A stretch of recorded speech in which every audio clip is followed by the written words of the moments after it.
Hello everyone. जो newly admitted student हैं SOL के, चाहे यूजी में हो, पीजी में हो, लाइब्रेरी कोर्स में हो, एमबीए में हो, उन्हें डीईबी आईडी बनानी है। इस वीडियो में हम डिस्कस करने वाले हैं डीईबी आईडी कैसे बनेगी। और डीईबी आईडी बनाने से पहले एबीसी आईडी भी बनाना ज़रूरी है। बिना एबीसी आईडी के डीईबी आईडी नहीं बन सकती। तो दोनों चीज़ें इस वीडियो में हम क्लियर करेंगे। तो चलिए चलते हैं अपने मोबाइल की स्क्रीन के ऊपर।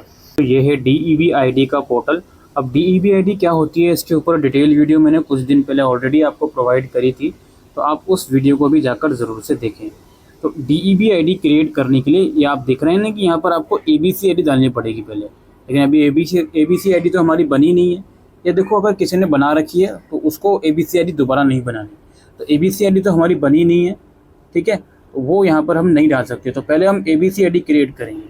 अब यहाँ पर दोबारा रिपीट करता हूँ, जिसने एबीसी आईडी पहले बना रखी है, चाहे किसी और इंस्टीट्यूट से भी आप चुना हो, वो आईडी यहाँ पर डलेगी। एबीसी आईडी बार बार नहीं बनती, सिमिलरली डीईबी आईडी भी बार बार नहीं बनेंगी। तो पहले हम एबीसी आईडी बनाएंगे, जिसके लिए हम जो एबीसी आईडी की ऑफिशियल वेबसाइट है abc.gov, वहाँ चलेंगे। तो ये है गवर्नमेंट की official website ABC ID generate करने के लिए। अब एबीसी आईडी का यार डिटेल में क्या होता है वो आप वीडियो के डिस्क्रिप्शन में मैं लिंक दे दूँगा, वो आप देख सकते हो। ये क्या होता है भाई, जो आप प्रोग्राम कर रहे हो वहाँ पर जैसे भी आप क्रेडिट्स अर्न करते जाओगे, वो क्रेडिट्स एक जगह स्टोर होते जाते हैं। उसको बोलते हैं academic bank of credit account.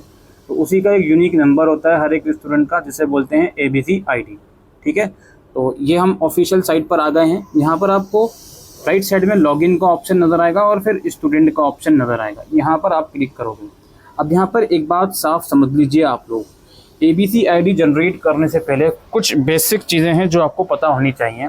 आपका जो आधार कार्ड है उससे कोई ना कोई फ़ोन नंबर लिंक होना चाहिए।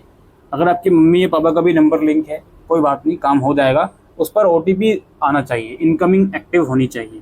इन चीज़ों का ज़रूर से आप लोग ध्यान रखिएगा, ठीक है। और अगर आपका आधार से कोई भी नंबर लिंक नहीं है तो ओटीपी आपका नहीं आ पाएगा और एबीसी आईडी आप लोगों की नहीं बन पाएगी। ये भी याद रखिएगा आप लोग। और तीसरी बात एक और मैं आपको बता दूं, चलिए तीसरी बात बताने के लिए हम एबीसी आईडी बना ही देते हैं। ये हम ऑफिशियल साइट पर आ गए हैं, ठीक है। अब यहाँ पे क्या है जी, आपको सबसे पहले ये दिमाग में लाना पड़ेगा कि क्या कभी आपने डिजी लॉकर पर अपना अकाउंट पहले कभी क्रिएट करा था या नहीं। क्या 10th-12th की मार्कशीट डाउनलोड करने के लिए क्रिएट करा था पहले कभी अकाउंट या नहीं, या वैसे ही आधार कार्ड डाउनलोड करने के लिए क्रिएट करा था या नहीं। अगर तो क्रिएट करा था तब तो आप लॉगिन करोगे, और अगर क्रिएट नहीं करा था तब आप साइन अप करोगे यहाँ पे, ठीक है। ये जो वेबसाइट है ये आधार डिजी लॉकर वाली ही वेबसाइट है, कोई अलग से वेबसाइट नहीं आ गई आपकी। ये आधार से ही सारा सब कुछ लिंक है, डिजी लॉकर से ही सारा सब कुछ लिंक है। यहाँ पे आप आने के बाद सबसे पहले तो मैं बता दूँ अगेन, कभी आज तक आपने डिजी लॉकर पे साइन अप नहीं करा तो यहाँ पर आप साइन अप पे क्लिक करोगे, देन अपना मोबाइल नंबर डाल के जनरेट ओटीपी पे क्लिक करोगे, ठीक है। उसके बाद ओटीपी पे आने के बाद यहाँ पे आप लोगों को अपने सारी डिटेल्स डालनी है, पिन वगैरह जनरेट करना है और वेरीफाई करना है। जैसे भी आप वेरीफाई करते हो तो ओटीपी वगैरह आपके पास आएगा आपके रजिस्टर्ड मोबाइल नंबर पर, जो भी लिंक वगैरह है आधार कार्ड से। वो ओटीपी आप यहाँ पर लिखोगे, मतलब पहले आपसे अकाउंट विद आधार भी पूछा जा सकता है, ठीक है, डिजी लॉकर। और उसके बाद यहाँ पे फिर ओटीपी डालोगे, आप ओटीपी डाल के सबमिट करोगे। देन आपका जो रजिस्ट्रेशन वाला स्टेप है वो कंप्लीट हो गया। उसके बाद देन आपको साइन इन करना होगा। साइन इन करने के लिए आपके पास 3 ऑप्शन होंगे, मैं दिखा देता हूँ। साइन इन करने के लिए अब आपके पास 3 ऑप्शन होंगे। या तो आप अपने अकाउंट नंबर में साइन इन कर लो, मोबाइल नंबर और पिन के थ्रू जो आपने जनरेट करा है, और यूज़र नेम या पिन के थ्रू, या आप जो है दूसरे तीसरे मोड से भी कर सकते हो, अपनी आईडी सेलेक्ट करके और जो भी चीज़ें हैं उसके थ्रू। साइन इन करने के बाद जब आप साइन इन कर लोगे तो उसके बाद कुछ इस तरह का इंटरफेस आएगा आप लोगों के सामने। ये पिन वगैरह डाल के जब आप साइन इन करोगे तो कुछ इस तरह का इंटरफेस आएगा कि भाई आपके डिजी लॉकर पे ओटीपी हमने भेजा है, ठीक है। वो ओटीपी आप यहाँ डालो नंबर पर या ईमेल पर, वो ओटीपी आप डालोगे। ओटीपी डालने के बाद जैसे ही आप साइन इन करोगे देन इस तरह का इंटरफेस आ सकता है, जहाँ पर आप अपना स्टूडेंट सेलेक्ट करोगे, यूनिवर्सिटी ऑफ दिल्ली सेलेक्ट करोगे, किस ईयर में एडमिशन लिया वो सिलेक्ट करोगे, आइडेंटिटी टाइप सेलेक्ट करोगे और वैल्यू। कुछ ऑप्शन है जो हो सकता है आपके पास ना भी आए, उनको ब्लैंक भी आप लोग छोड़ सकते हो, ठीक है। उसको करने के बाद जैसे ही आप उसको सबमिट करोगे तो इस तरह का आपका एबीसी आईडी जो है वो जनरेट हो जाएगा। इसका आप फिर स्क्रीनशॉट लेकर रख लीजिए, ठीक है। और इस तरह का भी आपके पास ऑप्शन आ सकता है, ये भी एबीसी आईडी का एक प्रोफॉर्मा है। इतना हो गया, इसका मतलब एबीसी आईडी वाला काम आपका हो गया।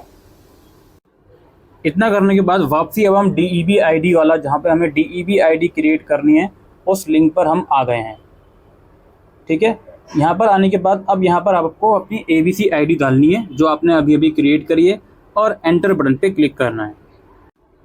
अब जैसे ही आप DEB ID एंटर करोगे यहाँ पे, तो आप लोगों को आपका नाम और DOB दिखाएगा, और नीचे आपसे कहेगा कि अपना ईमेल और मोबाइल नंबर डालो, और यहाँ पर नीचे एक आई एग्री का आपके पास टैब आएगा, उस आई एग्री के टैब पर आपको क्लिक करना होगा। यहाँ नीचे आई एग्री का टैब आएगा। ठीक, जैसे ही आप आई एग्री पे क्लिक करके सबमिट कर दोगे, देन आपकी जो DEB ID है वो क्रिएट हो जाएगी। आप इस ओके बटन पे क्लिक कर दोगे और बैक आ जाओगे। स्क्रीनशॉट भी लेकर रख लीजिएगा। इतना करने के बाद इन फ्यूचर आप कभी भी इस पोर्टल पर आओगे और अपनी ABC ID वापसी एंटर करके चेक करोगे, तो आप दोबारा से नेम और ईमेल या फ़ोन नंबर डालने को नहीं कहेगा। अब यहाँ पर आपको DEB ID दिखा देगा कि आपकी DEB ID बनी हुई है। ठीक है, इतना आप लोगों को करना है DEB ID बनाने के लिए। हाँ तो दोस्तों, ये तो सारा काम हो गया भाई कि ABC ID और DEB ID कैसे बनाई जाए। अब एक और महत्वपूर्ण काम है जो SOL के न्यूली एडमिटेड स्टूडेंट को करना है। वो काम क्या है, पहले समझ लीजिए चीज़ों को, उसके बाद रिएक्ट कीजिएगा। वो काम क्या है, देखिए आपने UG में या PG में एडमिशन लिया है, आप जब पोर्टल को लॉगिन करोगे अपने, तो वहाँ पर एक ऑप्शन आ रहा होगा लिंक क्रिएट DEB ID करके। आप उस ऑप्शन पे जाइए, वहाँ अपनी DEB ID लिख दीजिए और उसको लिंक कर दीजिए उस पोर्टल से। ये काम भी आपको करना होगा। और हो सकता है इस काम को करने में काफ़ी बच्चों को प्रॉब्लम आए, नो रिकॉर्ड फाउंड की प्रॉब्लम आए, या इनवैलिड की प्रॉब्लम आए, या वो लिंक ही ना हो। तो इसका मतलब ये है कि अभी आपको लिंक करने में परेशानी आ रही है। अभी ये लिंक कुछ टाइम के बाद होगा, इमीडिएटली नहीं होगा। तो अभी आपको लिंक करने के लिए इंतज़ार करना पड़ेगा, इसका ये भी मतलब है। ठीक है, लेकिन ये काम आपको करना है, लिंक ज़रूर करना है आप लोगों को। आप 3-4 दिन में ट्राई करते रहिए पोर्टल में लॉगिन करके कि क्या वो DEB ID से आपका जो एडमिशन पोर्टल है, समर्थ पोर्टल है, वो लिंक हो रहा है या नहीं हो रहा। ऑलराइट, यही सब आज की इस वीडियो में हम डिस्कस करने आए थे। Thank you.